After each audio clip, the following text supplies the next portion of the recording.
right, so as we all know, Juneteenth week, and we've got some folks spewing vile, racist rhetoric about the holiday. One of those people is running for Missouri Secretary of State, Valentina Gomez, whose MAGA campaign primarily consisted of homophobic stunts, told Black Americans to get the fuck out if they still want reparations for slavery. Reparations from slavery and Black victimization is about to be shoved down our throats for the most wretched holiday in America.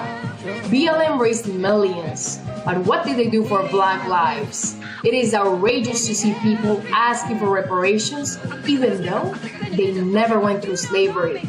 These ungrateful people should be celebrated because they were born in the greatest nation to ever exist. Here's a tip. If you don't like America, finally, get the fuck out. Okay, a newspaper in Miami, Florida is catching a whole lot of heat after running several pro-Trump political ads filled with racial slurs. So this full-page ad ran on the back cover of the Miami Times' June 13th through 19th print edition, features several uncensored uses of the N-word as well as a misleading quote of President Biden using the slur in 1985. Now, the quote was taken from a 1985 hearing in which then Senator Biden quoted racist remarks made by a state legislator during the redistricting process in Louisiana. At the time, Biden was questioning William Bradford Reynolds, a deputy attorney general nominee who oversaw the redistricting process. I tell ya, Michael, what do you make of this young woman, 4 years old, Valentina Gomez, an immigrant herself? What do you make of all of this that she is doing online, from the gay slurs to the racial slurs to her disposition on how she sees America? There's so many levels to this right here. Okay, first of all, if she was a few shades darker, she would have to wear a sign at the January 6th insurrection saying I'm one of the good ones, because they may have used those gallows on her.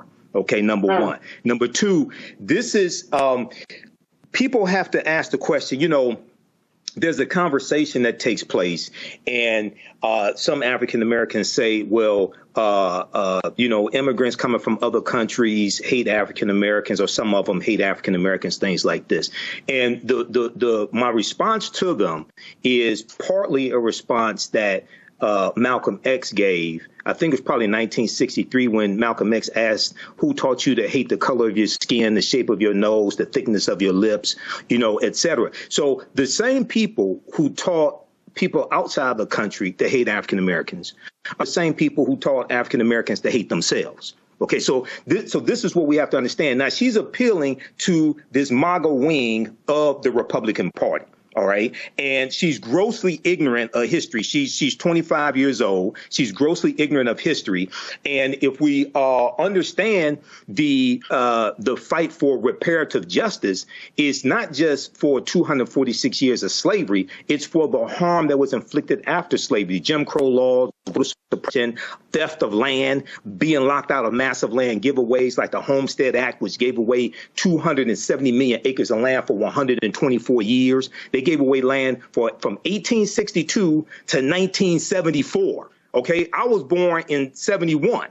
So we're not talking about ancient history. They gave away, the U.S. government gave away 270 million acres of land for 124 years. African Americans who worked the land largely for free for 246 years were largely locked out of that massive land giveaway. So when we look at the structural inequities that exist today, the 8-to-1 racial wealth gap, it's not because white people worked 8 times harder.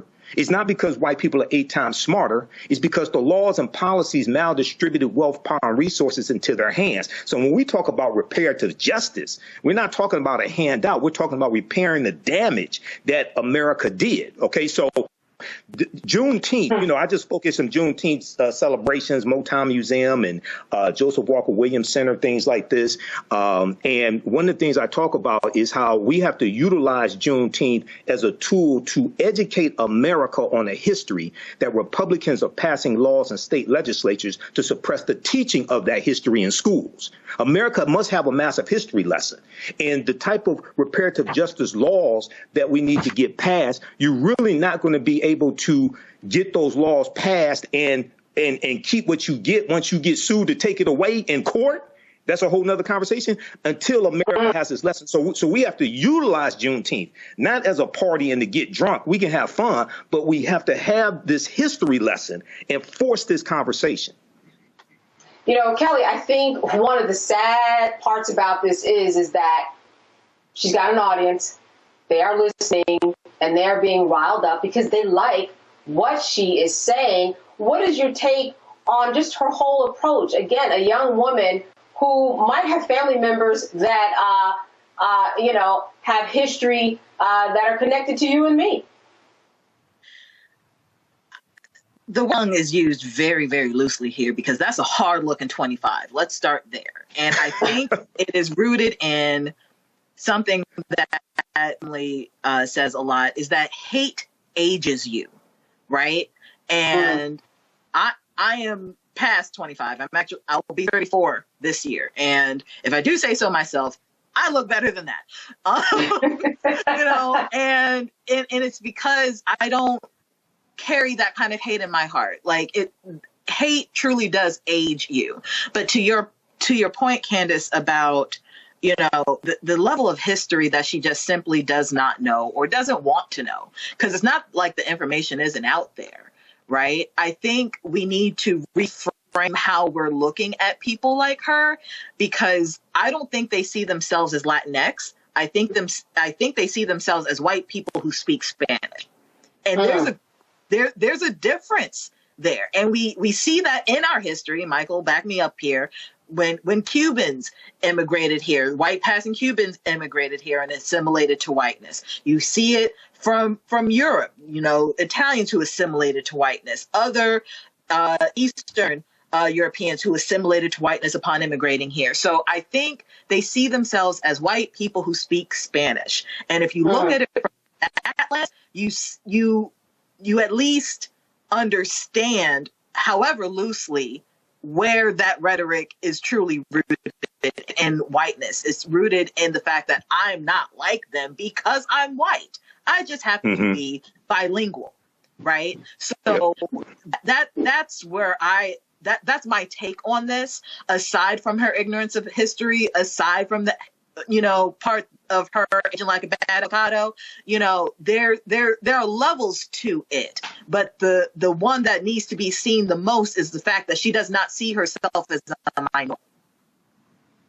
Matt, what is your take? I mean, this is someone who walked through a neighborhood that was the LGBTIQ neighborhood, saying, listen, don't be gay, be strong. I would imagine that there would be some, especially young white men, who would say, yeah, I don't want to be gay. And yeah, I'll be strong. That's a message that resonates with me. What's your take on what she's doing? Well, first, I can never, ever pass up the opportunity to say that Michael is much longer in the tooth than I am, so I didn't watch Reggie Jackson play baseball. The event. But I look younger than you, Matt, though. I look younger than you. Of that, I was a year old when he was done playing baseball. In any event, Candace, here's my take on it. So, I think they're both right. Both Kelly and Michael are right with all of their commentary. The two things I'll add is, first, one of the gross ironies here is that the country of Colombia actually has a reparations program itself for those who are victims of the violence, the internal conflict there in Colombia. And I think that's important because it comes from a country where they have found a way to implement reparations to some extent. There are some problems with it. It's based in international law. But the larger principle is she literally comes from a country where they have figured it out. Our country doesn't take the time to figure it out because it doesn't care about us enough to figure it out. And two, they always put up policy barriers to have conversations. But I think the bigger issue with this is actually less about the substance of what she's saying and more the fact that she's running for Secretary of State. How is this germane to any of the potential things she intends to do as the Secretary of State, who does not customarily deal with policies like this? They deal with policies related to elections and other matters. I say that to say there is no consequence for hot button political conversation these days that makes people, foment certain hate. And she sees that as a valuable thing here. And that's what she's doing. She's leveraging that. But it would infuriate me if I were a Missourian, because I wouldn't want somebody who's running for office about things that they cannot do in their purview. You only do this because, one, you embody the hate, and two, because you think there is a political benefit to embodying that hate. And that's what you're seeing here. And I think it's absurd that we allow this. It happens everywhere. It happens in every state house. These state legislators in particular, are trying to co-opt issues that don't even have anything that they would have any control over. And that, to me, just indicates that she sees that MAGA wing and sees it as level to her ends of getting elected. Yeah, as we go to break, I want to end with you, Michael, just quickly. Do you think she has a chance of winning at all? With her being 25 years old, Secretary of State, I don't know what the landscape is, who the competition is. Probably not, which is probably why she's pulling a stunt like this. She's trying to tap into the white supremacists there in Missouri, which, quiet as it's kept, Missouri stayed loyal to the Union. They were allowed to keep their slaves after the Emancipation Proclamation. They were not a Confederate state. You would think they were, but they were not a Confederate state. But this is, once again, why I say America needs a massive history lesson, because she's dropping a message like this on Juneteenth or right around Juneteenth, trying to tap into this hatred. And this is another example of why, when I delivered my presentation to the Detroit Reparations Task Force on March 2nd, 2024, which is online, people can watch it, I told them, don't put the term reparations on anything that you want to get passed, because it's an automatic trigger for white supremacists, and they will vehemently attack whatever it is that you're trying to get passed. Real quick, Michael, you had an announcement real quick. Go.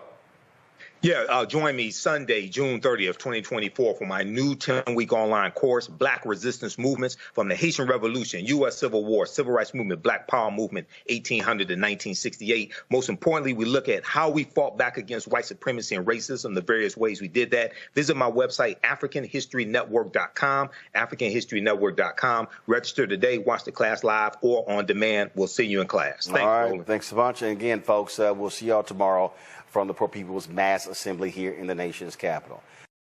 Join me Sunday, June 30th, 2024, 4 p.m. Eastern Standard Time for my new 10-week online history course, Black Resistance Movements from the Haitian Revolution, U.S. Civil War, Civil Rights Movement, and Black Power Movement, 1800 to 1968.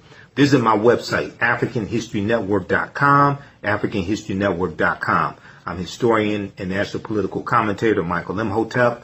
You see me on the African History Network show and Roland Martin Unfiltered, as well as a Reba Martin show on KBLA 1580 AM.